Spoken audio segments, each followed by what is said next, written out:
We are going to evaluate this mare here for forelimb lameness. To evaluate forelimb lameness, we're going to be watching head position when she walks. Head position is going to go up when the lame leg goes forward and weight bears because the head carries a lot of weight. She is going to lift her head up in the air and then put it down on the sound leg. We're also going to be watching for her stride length. Key points of watching this horse at the walk will be when she stops and turns, because the turn puts the inside leg taking more weight and her head will lift even more. Kayla, will you go ahead and turn this mare and let's start to watch her walk. Notice how she's slow in placement.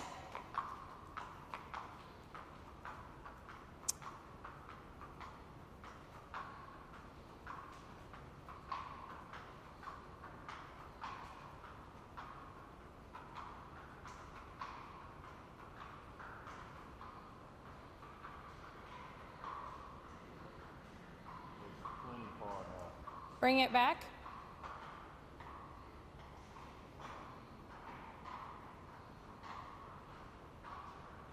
Now as you listen, you'll notice that her head goes up on the left forelimb and down on the right.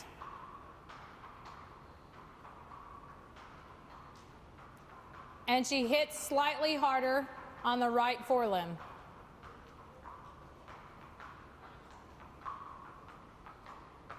Turn around, and now let's trot.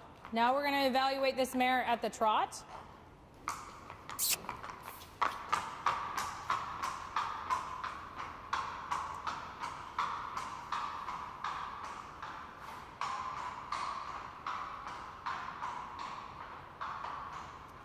Notice on the return, her head is bobbing down significantly on the white front foot.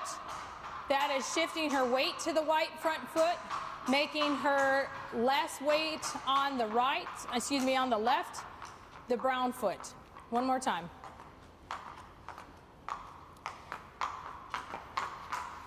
This mare, based on the AAEP, so Equine Practitioners Lameness Grade Scale, is truly a 4 out of 5 because she is lame at the walk.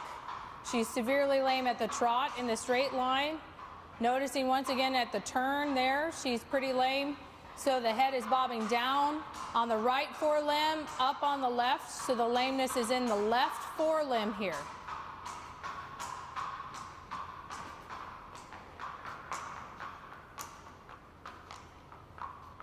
At this time point, we've identified that the left forelimb is the lame limb. I have placed a maroon bandage on this leg so that you can watch the horse travel.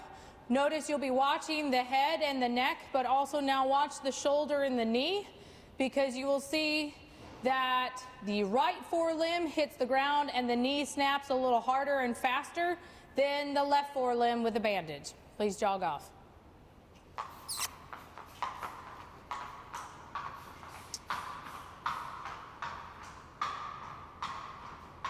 This will be most important when you're watching the horse come back on the return.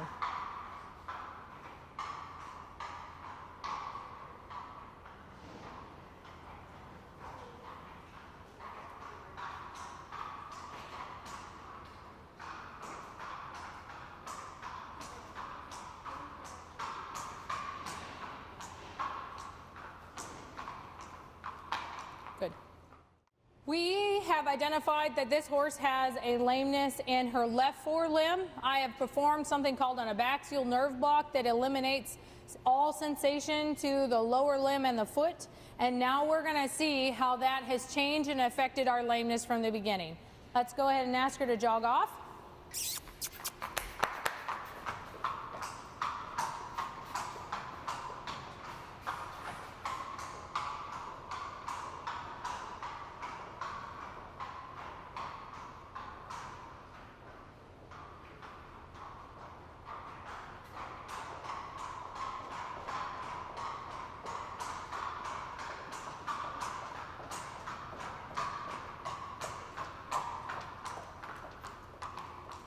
Good.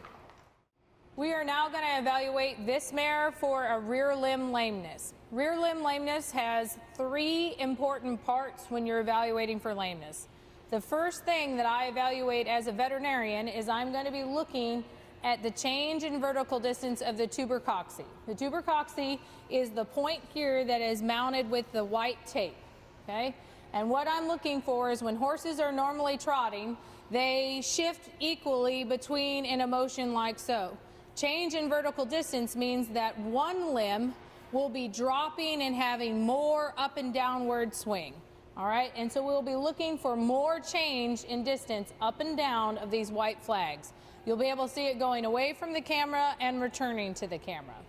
The other thing you can look at is here at the top of her gluteals is that you'll see one side tip down more than the other side. The next thing that we're going to evaluate is we'll be looking for something called hip hike.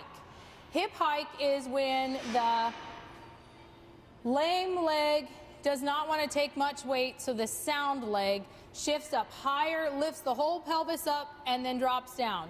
Hip hike will always be opposite to the change in vertical distance. So hip hike will automatically be on the opposite limb. So we will start first by evaluating these two things before I discuss the third thing. So let's first watch her walk away, down and back.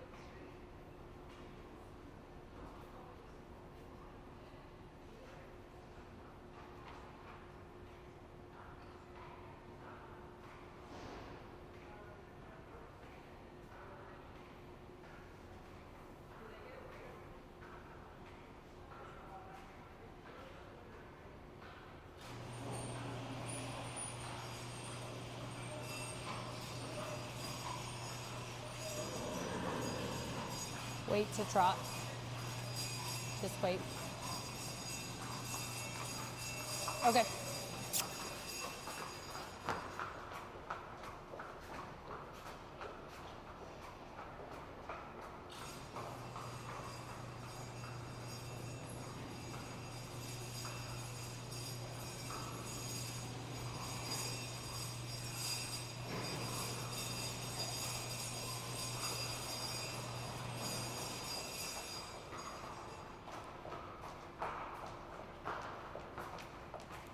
Let's trot again.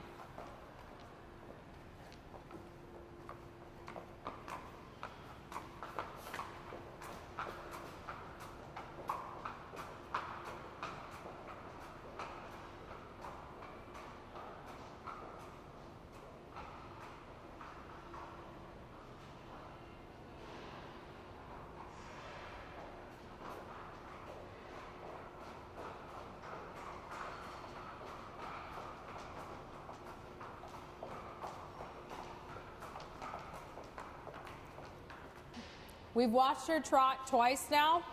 One of the things that you'll be noticing is when this mare travels down the hallway, she travels with her pelvis at a tilt like she is standing now. That is because she selectively has her weight shifted.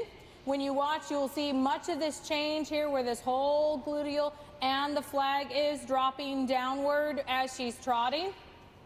The other thing that you will notice is that this hip rises substantially as she's going down the hall. So now let's watch her trot one more time. Again, really watching this area as it drops.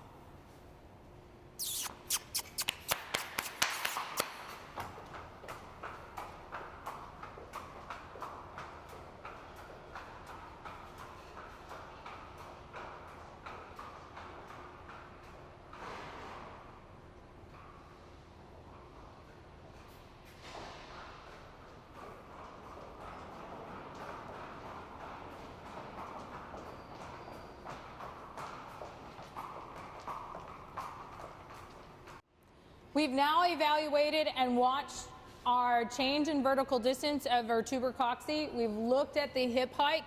Now we're going to move our eyes down lower on the limb, okay? We're going to be watching for fetlock drop, and we're going to be watching for her stride length. This is a more subtle thing to evaluate, but we're going to be listening and watching for her toes to drag. You'll hear a slight scuffing sound. It may be hard to pick up on camera, but there'll be a slight scuffing sound as this limb, when it comes forward, drags the toe ever so slightly because she is reluctant to bring up the limb and flex it the full range of motion. So we'll be watching for the toe, the stride to be shorter, the fetlock not to drop down and take as much weight, and the toe to drag ever so slightly. Let's go ahead and jog off.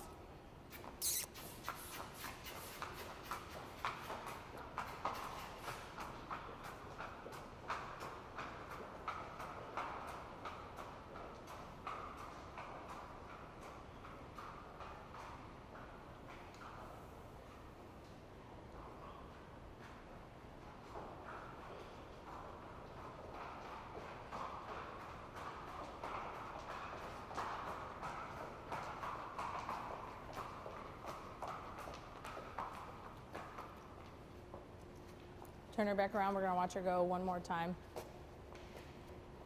Down and back.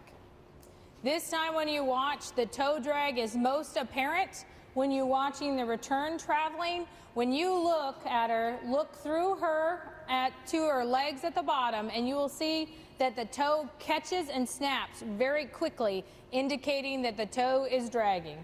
Down and back again.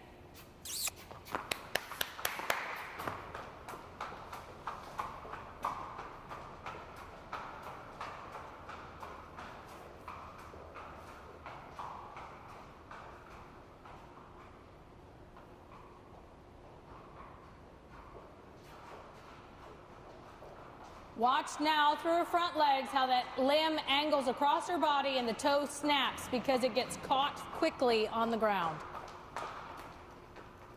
That's good. Right now we're going to demonstrate how to do a rear limb flexion. We've noticed through the lameness that this limb is the lame limb. We have a substantial amount of swelling in the fetlock joint. I'm going to demonstrate a fetlock flexion, and we do this to accentuate the lameness. I'm going to pull up the limb. Come here. Come here. And I'm going to, whoa. We're going to flex it for 30 seconds, and then we're going to watch to see if it makes the leg lamer. You'll notice I cannot actually flex this limb very much because the size of the fetlock. She may not even make 30 seconds. So I'm going to pull on it.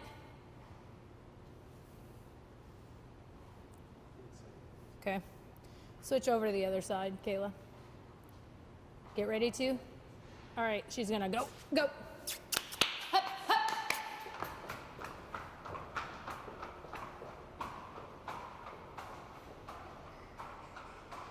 This flexion made that limb substantially lamer.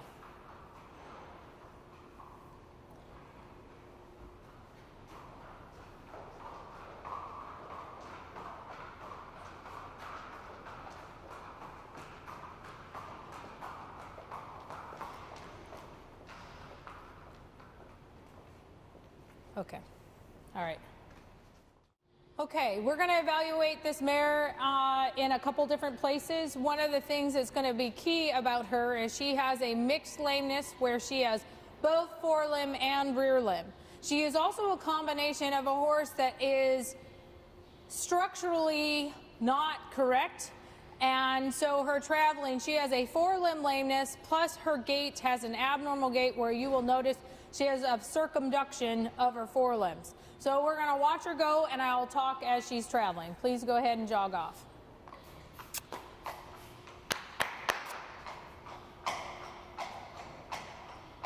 You'll notice at this time point that her right forelimb makes a substantial slapping noise, okay?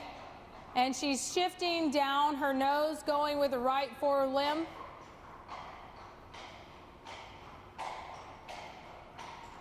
Meaning that she's a little bit lame on her left forelimb. And you'll notice when she's trotting towards you, she travels with her left forelimb turned out away from her body. One more time.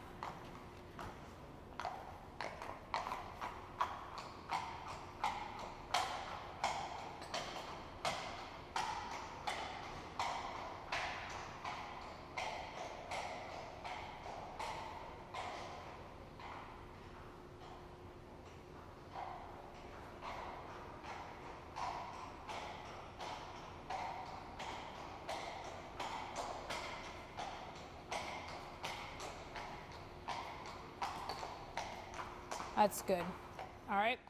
Okay, right now we're going to watch her trotting to the inside to the left. You'll notice that she has a little bit of a left forelimb lameness because she rockers at her shoulder ever so slightly.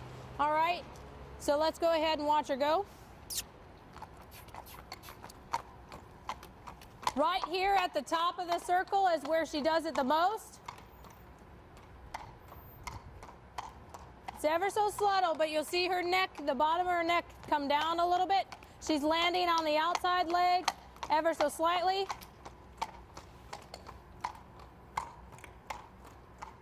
And you hear that right leg outside striking harder. She's pretty good stride length here behind, where that her back legs are coming up pretty equal distance. And she looks like she's traveling and flexing well at the limb. All right, that's good. Now we're gonna watch her go to the right. She still has a little bit of head nod to the right, but now the point of rotation is not at her shoulder, it's at her top line, and she's short striding in the right hind. Go ahead and go jog off. You'll notice that the follow through of her right hind is a lot shorter. She doesn't flex as much, and if you watch it, she'll catch her toe along the cement. There's a slight scuffing sound that you'll hear as she drags her toe. It's worse on the slight downhill.